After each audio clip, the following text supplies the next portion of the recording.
What's up, Patricia? How are you? Hi, Chef. How are you? Tell me a little bit about your background. Where are your parents from? Where were you born? I was born in Dominican Republic. My parents are born in Dominican Republic too, and I grew up there. When I was 14, I came to the United States, and since that, I've been living in here. So, what was the food coming up? Like, what did you eat with your grandparents, with your parents? What was your food? I mean, my family loved rice. Like, they will cook rice 7 days a week.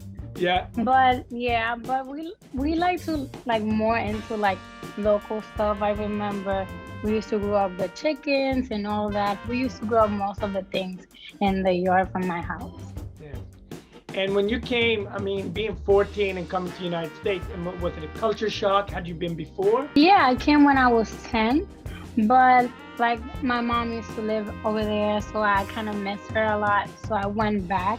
And then I came when I was older, and I decided to came. I told my dad like I wanted to live here and actually get the opportunity to have a better education in the United States. So yeah, I came here. What would you say is the biggest difference food-wise by being in New York and being in DR? In terms of like sometimes like just going to the bodega, what you call over there, and just get like something fresh that it was fresh. Then here it just like it's not the same. But yeah, technically I just got used to it with the time, but I still miss home every day. What about mofongo and dishes like that? Actually, we used to eat a lot of plantains, but my mom didn't cook a lot of like mofongo in terms of that. Like I remember I didn't like beans at all when I was little, so I used to eat the neck part of the chicken, Nice. with rice and salad and black beans. That was like my special dish for me. How did you get to join CCAP? How did you find out about the program and so on? When I was in high school in my sophomore year, I entered to the Culinary Arts Program over there because I needed the credits eventually. And I kind of like saw it as something to do in a hobby. Yeah. So in my last year, in senior year, the program just like told us about CCAP and all that and how great opportunities we were gonna have and shadowing and all that. And I remember my first shadowing was actually with you at Street Bird. And then I remember you walk us to Red Rooster. And I remember seeing it and it was just like amazing. Just so many music and colors. And I saw the lines and I was like, that is just amazing how like an open kitchen, how can you see everybody working? And sometimes like they don't even notice that there's people in there because they're so concentrated doing their thing. And it was pretty nice. And then when I graduated, I did the summer job of CCAP, and that's how I got to Red Rooster.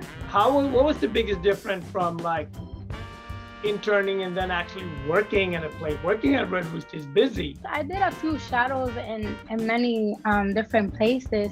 And I remember telling Christine, like, I want to go to Red Rooster. And she told me, it is a busy kitchen.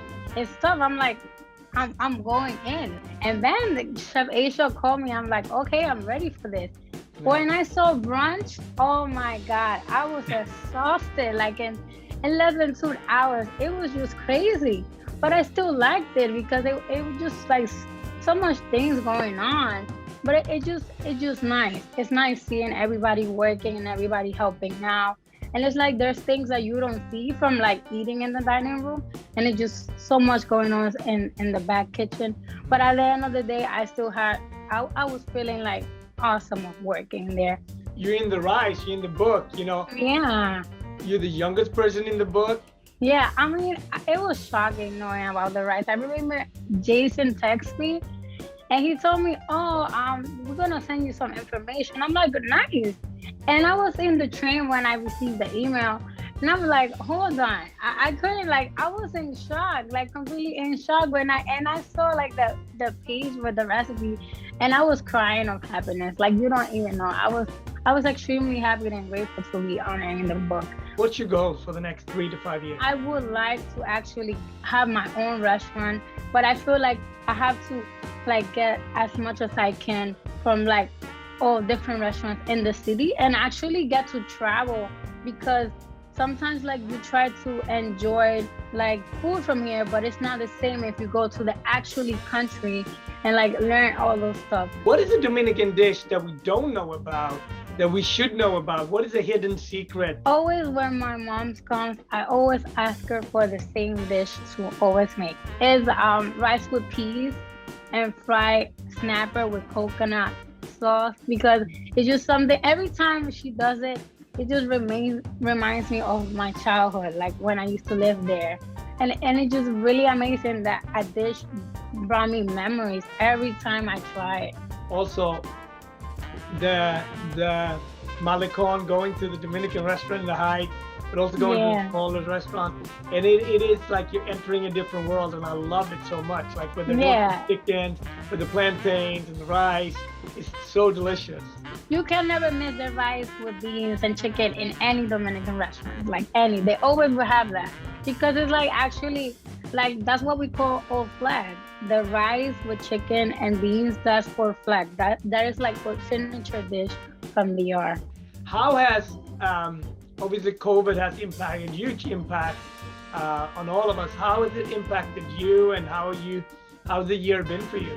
I had 6 months being at home, and it was like in the third week, I was crazy. I was so tired of being at home. I didn't know what to do, to be honest.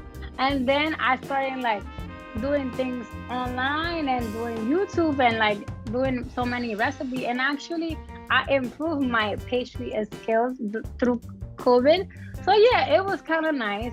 And I got to actually then, when the summertime, when everything, it was like my families and all that, we were all good. We actually try to meet inside of the houses and see how we were. So it was actually, for me, it was a time of like more into dedication with the family and all being like good and healthy. So yeah. We have high hopes for you, no pressure, but we know you can achieve anything because you're a hard worker. And I'm just so happy for you. Go out, set the bar high, dream big, and go and get it. And I'm so grateful that you were part of the Rise, and we'll catch you soon, okay? Thank you so much. Bye, Chef.